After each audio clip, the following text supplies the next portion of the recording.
আপনি একজন ভালো মনের মানুষ। আর এই ভালো মনের মানুষ হওয়ার জন্য সংসারে শুধুমাত্র ত্যাগ করেই চলেছেন।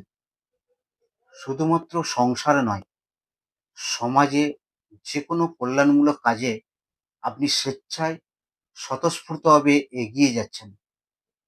এই জায়গা থেকে আপনাকে দূরে সরিয়ে আসতে হবে। কারণ সংসারে যখন আপনি ত্যাগ করতে সেটা যখন অভ্যাসে পরিণত করে ফেলবেন, একটা সময় দেখবেন কষ্ট আর যন্ত্রণা ছাড়া কিছু পাচ্ছেন না। আর সমাজ, সেখানে আপনি সেই সমাজের কোনো ব্যক্তির স্বার্থে ঘা লাগে এমন কোনো কাজ করে যদি ফেলেছেন, তাহলে কিন্তু আপনাকে দুর্নাম ও অপবাদ দিতে ছাড়বে না। তাই এই ভালো মানসিকতা থেকে আপনাকে বেরিয়ে আসতে হবে। কঠোর হতে হবে আপনাকে। কথাটা ভেবে দেখবেন।